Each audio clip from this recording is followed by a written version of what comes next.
అంటావు ఎందుకను చెనువు ఇంకా చెనువులు గినువులు లేవు ఒరే సంపతు సంపు తమ్ముడు నేను నీకు రాఖీ కడతాను నువ్వు నాకు బాకీ పడతావు ఇవేవి లేవు ఇప్పటి నుంచి నువ్వు నన్ను పిలవాల్సింది ఓన్లీ సార్ ఎంత మారిపోయావు సంపత్ అవును మారిపోయా డ్యూటీకి వచ్చిన కొత్తల్లో ఎట్లా ఉండేవాడివి సంపత్ షుగర్ లేని టీ తాగితే ఆరోగ్యానికి మంచిది ఓకే బాలకృష్ణ గారు నా పేరు నీకెలా తెలుసు బ్యాచ్ మీద చూశాను కొత్త కాన్స్టేబుల్ మేడం అపాయింట్మెంట్ లెటర్ కూర్చో కూర్చో మీసాలు బాగున్నాయి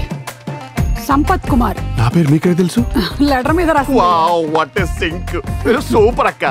వెంటనే వరుస మార్చేసావా అంటే ఎందుకు నాకు మిమ్మల్ని చూడగానే అక్క అని పిలవాలనిపించింది అంటే ప్రొఫెషనల్ గా ఉండదేమో చేతులు కదా అక్క నేను మిమ్మల్ని అక్క అని పిలవాల్సిందే ప్లీజ్ మీరు తమ్ముడు అని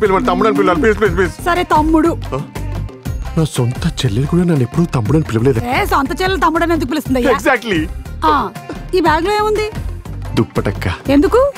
నేరస్తుల గుండెలో నిద్రపోవడానికి ఉండాల్సినటువంటి టైంలో ఉండాల్సినటువంటి ప్లేస్ లోనే ఉన్నావయ్యా ఏబా ఒక చాయ్ కొట్టిందా షుగర్ ఎక్కువ ఉంది డబ్బులు ఇచ్చి తాగితే ఇంకా బాగుంటది అక్కరా అప్పురా వదిలేసేయి నేను ఎస్ఐ అయిన తర్వాత వీడి సంగతి చూసుకుంటా అవునక్క నువ్వు ఖచ్చితంగా ఎస్ఐ అయి తీరాల్సిందే ఇంకా ఎస్ఐ పోస్ట్ కి మనకి మధ్యలో ఉండేటువంటి దూరం 1 ఇంచ్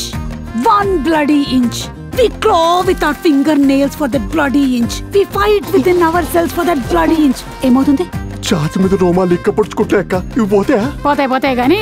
ఇదే స్పీడ్ లో మనం ఇద్దరం దూసుకొని వెళ్ళిపోదాం కొన్ని సంవత్సరాలకి హెడ్ కానిస్టేబుల్ పోస్ట్ లో నువ్వు ఎస్ఐ పోస్ట్ లో నేను హైదరాబాద్ మేలేద్దాం ఈ గంటకోసారి గతం తవ్వడం మానేసి నన్ను సార్ అని పిలవడం ప్రాక్టీస్ చేస్తే బెటర్ అట్లానే సార్ చాయ్ దేమంటారా సార్ బిస్కెట్ ఏమంటారా సార్ అందులో ఆశా మేరీ కేస్ ఎట్లివో నేను చూస్తా హలో